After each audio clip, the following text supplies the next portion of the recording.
नहीं हो। वहाँ से किताब दे दो। कौन सा वाला बता रहे थे, कौन सा क्वेश्चन पूछना है तो? 5x-7y। छठा है क्वेश्चन नंबर 3D का है। यस, एक्सरसाइज है आपकी 3D, question number 6। Question number आपका 6 है 3x - 5y। 3x - 5y equal to 20। ठीक है, इसको हम लोग समीकरण एक मान लें।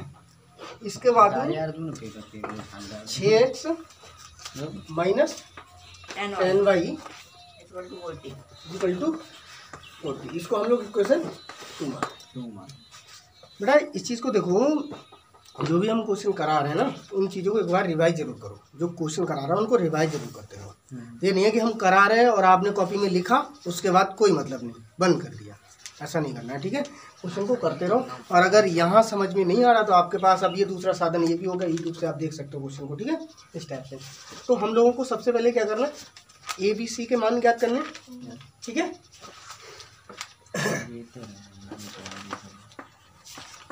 सर्वप्रथम समीकरण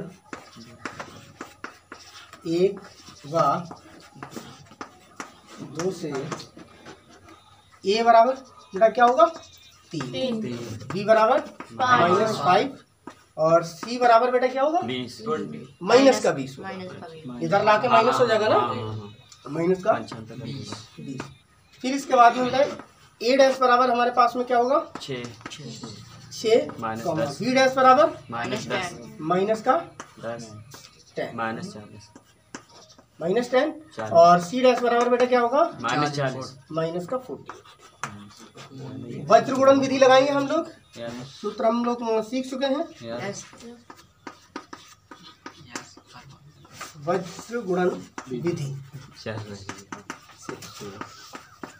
वज्र गुणन विधि बेटा x अपोन में v डैश। v का मान बेटा देखो हमारे पास क्या है, देखो जी माइनस का 5, बोलते जाओ फटाफट मान। और v डैश के v के बाद b डैश का मान -10। मान गलत मत बोलो ध्यान से। फिर इसके बाद c का मान बताओ माइनस का 20, c डैश का मान -40। फिर इजिकल टू y अपोन में c का मान -20, c डैश का मान -40, a का मान 3 और a डैश का मान 6 इक्वल टू 1 अपोन में a का मान 3 और a डैश का मान 6 और b का मान माइनस का 5 और b डैश का मान बेटा माइनस का 10। ये मान हमारे पास, इनका क्रॉस मल्टीप्लाई कराएंगे हम लोग।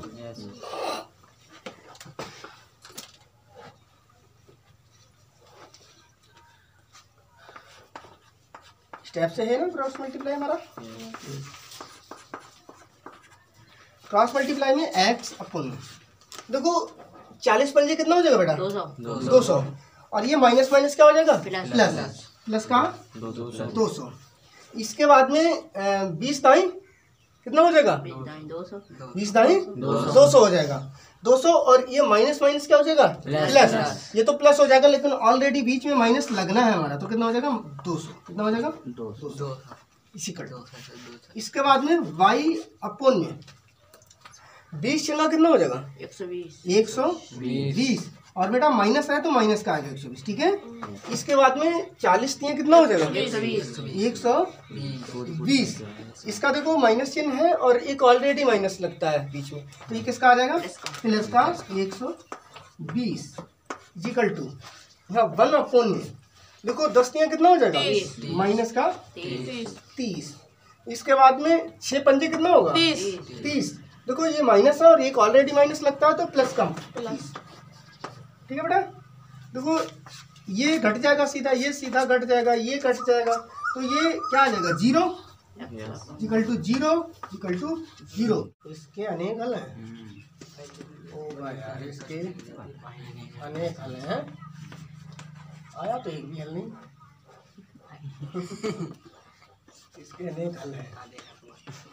ठीक है,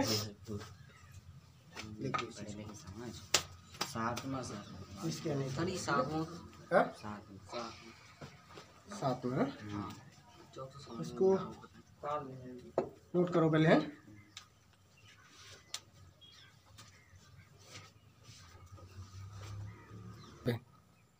क्वेश्चन नंबर हम लोग कौन से की बात करें अब? 7 है।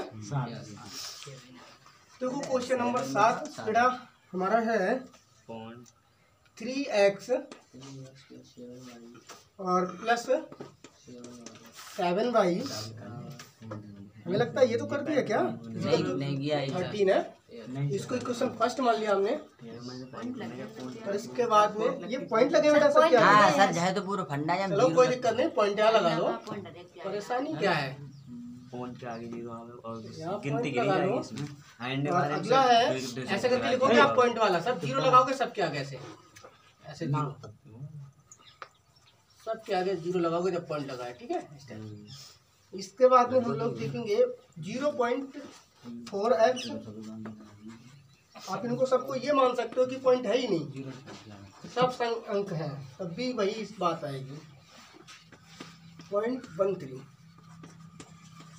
आप इस टाइप से मतलब है जरूर पॉइंट, लेकिन आप ये भूल जाओ कि पॉइंट है ही नहीं। अब आपको बिल्कुल ये लग रहा है बिल्कुल जैसे पहले सवाल करते थे उसी टाइप से तो दिख रहा है हमें, कोई दिक्कत ही नहीं होगी। आप पॉइंट देख के घबरा गए हैं। अब यहाँ से हम लोग मान निकाल लें सबसे पहले समीकरण 1 व 2 से, 1 व 2 से देखेंगे हम। ए बराबर बेटा क्या है हमारे पास? 0.3। बी बराबर हमारे पास 0.7 और सी बराबर हमारे पास 0.13। बेटा 13 मत पढ़ना है, इसको 13 माइनस है यहाँ पे। इधर माइनस है, माइनस हो जाएगा ना सर? इधर हाँ हाँ ठीक, इधर आके माइनस हो जाएगा। हाँ ये उस साइड में है, इधर आके माइनस का। इसके बाद में बेटा हम देखते हैं ए डैश बराबर 0.4, इसके बाद में बी डैश बराबर 0.5, इसके बाद सी डैश बराबर माइनस का 0.13। इस टाइप से ये मान निकला है हमारे पास। अब हम लोग वज्रगुणन विधि में रखेंगे सूत्र में।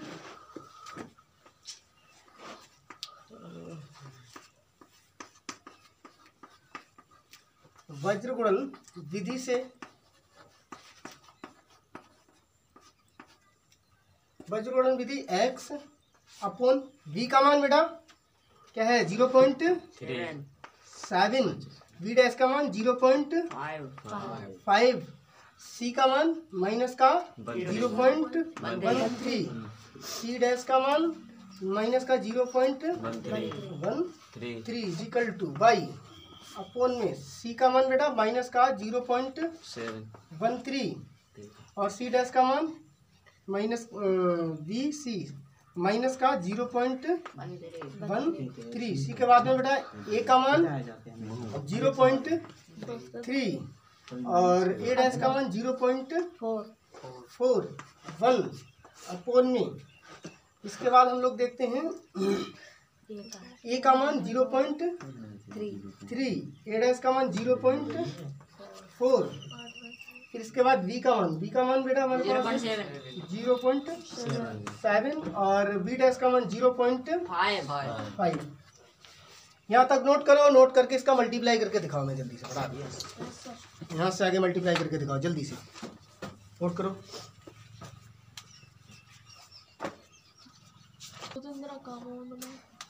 चलो देखो मैं मल्टीप्लाई करा रहा हूँ इधर, इस मल्टीप्लाई को देख लो आप लोग। x अपॉन तेरह 91 हो जाएगा, यस माइनस का। देखो 1 2 और 1 3 अंक के बाद पॉइंट है, कितना? 3 अंक के बाद है। जब 3 अंक के बाद है तो 0.091, 3 अंक के बाद पॉइंट हो गया 1 2 3, 0.091, यानी कि पॉइंट को जितने अंक इधर से गिनते हैं उतने ही अंक इधर से गिन के गुणा के बाद लगाने होते हैं। तो यहाँ कितने हैं? 1 2 अंक ये और 1 अंक ये, 3 अंक हो गए, यानी पॉइंट के बाद तो 3 अंक ही गिनने, यानी 13 सत्ते 91 होता है, तो ये तो 2 ही अंक है, इसलिए 1 0 हमने और लेकर लिया। ठीक है, माइनस का माइनस आ गया। इसके बाद में 13 पंजे 65, बीच में एक माइनस लगता है और ये एक माइनस ऑलरेडी है, तो ये क्या आएगा बीच में बेटा? प्लस आएगा, यहाँ आएगा प्लस। अब देखो 65 अंक, पॉइंट कितने अंक के बाद? 1 2 3 अंक के बाद, तो 65 तो 2 ही अंक होते हैं, तो 0.10 लगा देंगे, 0 और 6 5 हो जाएगा, क्या हो जाएगा? 6 5 हो जाएगा। ये एक्स का वैल्यू है। अब वाई अपॉन में देखेंगे हम लोग, 13 चौक 52, 52 यानी कि 1 2 2 और 1 3 अंक के बाद पॉइंट लगेगा, माइनस आएगा, माइनस 0.052 आ जाएगा, कितना? 52। ठीक है, 3 अंक के बाद पॉइंट हो गया। ऐसे आएगा 13 39, 39। तो देखो 1 2 और 1 3 अंक के बाद point, minus already minus plus, तो बीच में क्या आएगा? प्लस। कितना हो जाएगा? 0.039 बराबर 1 अपॉन 5 15। देखो 1 अंक और 1 अंक, 2 अंक के बाद पॉइंट, तो 15 यानी 0.15 प्लस है। देखो एक माइनस आता है यहाँ बीच में, माइनस आएगा। देखो 7 चौक 28, 1 अंक और 2 अंक, तो 0.28। क्लियर है इतना? अब देखो बेटा, ये माइनस ये प्लस घट जाएंगे। देखो यहाँ x अपोन में बचेगा माइनस का, माइनस वाला ज्यादा है, तो यहाँ देखो यहाँ से हासिल लेंगे, यहाँ हो जाएगा, यहाँ सीधा सीधा देखो 91 में से 65 घटाओगे कितना बचेगा?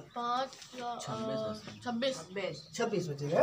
यानी यहाँ से हासिल लिया, यहाँ हो गया 11, 11 में से 5 गया तो 6 बच गया, और यहाँ रह गया 8, 8 में से 6 गया तो 2 बच गया, और 0.0 आ गया, तो कितना आएगा? 0.026, 0.026 वाई अपॉन। देखो ये माइनस और ये प्लस, माइनस वाला ज्यादा है, प्लस वाला कम, कितना बचेगा? माइनस का ही बचेगा। तो यहाँ देखो, यहाँ सीधा वैसे 13 बचे, यहाँ से हासिल लिया 12, 12 में से 9 गया, 3 बचेगा, और इसके बाद यहाँ रहेगा 4, 4 में से 3 गया, 1 बचेगा, 0 आएगा, पॉइंट आएगा, फिर 0 आएगा, माइनस का आएगा। ठीक, 1 यहाँ देखो माइनस का 0.28 है, और यहाँ प्लस का 1.5 है, ये कम है, ये ज़्यादा है, तो ये वाला बचेगा। वैसे तो अगर देखा जाए तो ये वाला कम, ये वाला बहुत कम है, माइनस में है, पॉइंट में भी है, लेकिन इस हिसाब से यहाँ देखा जाता है तो यहाँ घटेगा, तो ये ज़्यादा। तो देखो 15 जाएगा 28 में से, तो कितना बचेगा बेटा? 13 बचेगा। तो कितना काय का बचेगा? ये माइनस का 0.1। ठीक है, अब एक बार हम इसको और इसको बराबर रख लेंगे, फिर एक बार इसको और इसको बराबर रख लेंगे, तो हम देखेंगे सर्वप्रथम x upon minus 0.026 equal to 1 upon minus 0.13 से। ठीक है, इसको हम लोग रफ कर दें सर।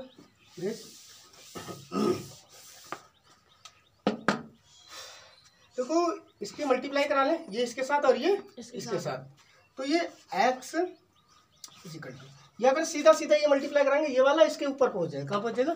सीधा सीधा ऊपर, और ये यहीं का यहीं रहेगा, तो ऊपर पहुंचेगा, तो ये आ जाएगा देखो माइनस का 0.026 अपॉन में माइनस का 0.13। ठीक है, ये हो गया यहाँ पर।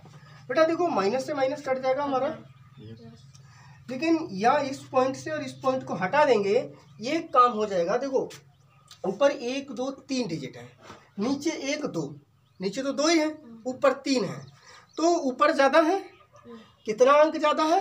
1। तो 1 अंक इससे ज़्यादा है, तो 1 0 नीचे लगा देंगे। क्या करेंगे? 1 0 नीचे लगा देंगे। ठीक है, इस टाइप से। तो यहाँ से जब हम काटेंगे देखेंगे तो ये हमारे पास x इक्वल टू ऊपर तो बचेगा 26 और नीचे बचेगा 13130। 13 एकम 13, 13 दूनी 26, 2/13 एकम 10। कितना आ जाएगा ये x बराबर आ जाएगा आपका 2/10। 10 से इसमें हम भाग देंगे तो x बराबर आ जाएगा 0.2। 10 से जब हम 2 में भाग देंगे तो कितना आ जाएगा 0. तो हमने आपको बताया था नीचे अगर 2 0 होते हैं तो इधर 2 अंक पॉइंट इधर अड़ के पॉइंट लगा देते हैं, एक अंक होता है तो 1 पॉइंट इधर बढ़ के लगा देते हैं। देखो एक डिजिट इधर को बढ़े यानी कि 2 से 1 बढ़े और पॉइंट लगा दिया तो ये क्या है 10 से भाग हो गई दोनों। समझ गए इतना? ये मान आपका आ गया x का निकल गया बेटा। हम लोग वहीं y का अगर मान निकालें तो कैसे निकालेंगे देखो। डाउन बंद हो गया क्या? नहीं हो रहा 20% से चलने दो। चल रही देखो यहाँ से पुनः y upon minus 0.013 equal to 1 upon minus 0.13। ये तो है बेटा। फिर हल करेंगे हम लोग, क्रॉस मल्टीप्लाई कराएंगे ऐसे करके और इस टाइप से कराएंगे तो ये वाला सीधा कहाँ पहुंच जाएगा यहाँ ऊपर। तो ये y इक्वल टू ये हो जाएगा माइनस का 0.013 और अपॉन में है माइनस का 0.13। तो ये पॉइंट से पॉइंट कट जाएगा और इस पॉइंट माइनस से माइनस कट जाएगा और ये पॉइंट से ये पॉइंट कट जाएगा। देखो ऊपर कितने 1 2 3 डिजिट है और नीचे 2 डिजिट है। ऊपर कितने ज़्यादा है 1 डिजिट ज़्यादा है, 1 डिजिट ज़्यादा है, नीचे 1 डिजिट कम है तो इसका मतलब 1 नीचे 0 लग जाएगा। क्या हो जाएगा 1 नीचे 0 लग जाएगा। तो ये देखो बेटा y बराबर कितना आ गया आपका 13/130। 13 एकम 13 दाई 130 कह लो 130 काट दो। हाँ 13 दाई 130 सीधा हो गया। तो ये y बराबर आपका कितना आ गया 1/10। जब 10 से हम लोग भाग देंगे इसमें तो आ जाएगा 0.1। तो y बराबर आपका कितना आ गया 0.1। ये आपके x और y के क्लियर है, समझ आया? अब इसे नोट कर लो आप लोग जो भी है।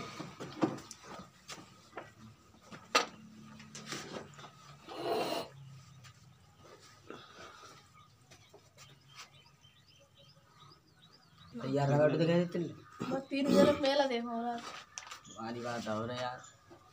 इसको थोड़ी ना हो तो मैं सोए ना 2-3 घंटा बाद मोट चले आए तो टूर मेला जरूर गांव गए। क्वेश्चन नंबर 8 है। यस हाँ लाओ अच्छा दिखाओ क्वेश्चन नंबर 8 को।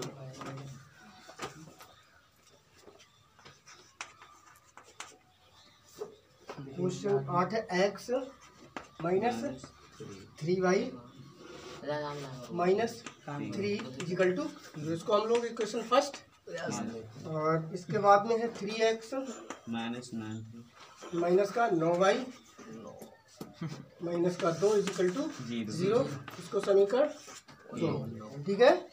इसमें सबसे पहले आप लोग x और y a b और c a dash b dash और c डैश के मान जल्दी से फाइंड करो। इसमें जल्दी करो करो जिन्हें नहीं कर पाए वो करो, उन्होंने नहीं कर पाए वो करो जल्दी से।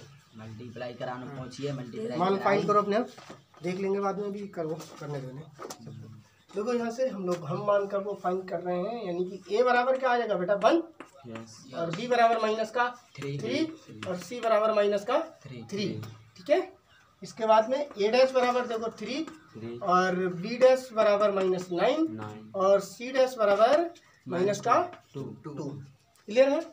वज्र गुणन विधि लगाएंगे हम लोग x अपॉन में v और b डैश का मान तो यानी कि माइनस का 3 और माइनस का 9। v के बाद में c डैश का यानी माइनस का 3 और माइनस का 2।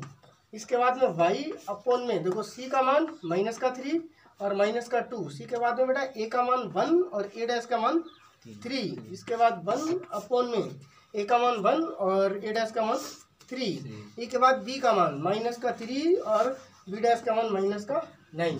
ये मान है क्रॉस मल्टीप्लाई कराएंगे, 2 तियां x अपन 2 तियां 6 माइनस माइनस प्लस का 6 और 9 तियो 27 माइनस माइनस प्लस और एक माइनस होता है तो माइनस का 27 इक्वल टू y अपन में 3 तिया 9 माइनस का 9 और 2 एकन 2 माइनस और एक ऑलरेडी माइनस प्लस का 9 2 इक्वल टू 1 अपन में 9 एकन माइनस का 9 3 तिया 9 माइनस का 9 और एक ऑलरेडी माइनस तो प्लस का 9। यहाँ से देखेंगे बेटा हम x अपन में 27 में से 6 जाएंगे तो माइनस का 21 बराबर y बटे में ये 2 जाएंगे इसमें से 9 में से तो माइनस का 7 इजिकल टू 1 अपन में माइनस और प्लस ये कट जाएगा, कितना आ जाएगा 0।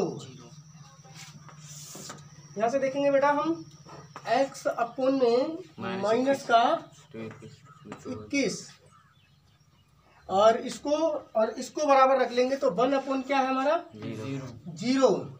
तो हम इसका मल्टीप्लाई कराएंगे इसका इसके साथ तो 0 into x is equal to minus का 21 इंटू 1 तो क्या आ रहा है इसका 0 इज इक्वल टू माइनस का 21। तो इसका कोई हल ही नहीं आ रहा होगा, यहाँ जो कोई हल ना आया सर है ये लिखा होगा इसका कोई हल नहीं है क्योंकि x क्या है ये 0 बन रहा है डायरेक्टली। ठीक है तो आप यहीं से कह सकते हो इसका कोई हल नहीं है। ठीक है कोई हल ना यहीं लिख दो आप और यहाँ से निकालोगे तब भी निकलेगा तो यहाँ लिखोगे इसका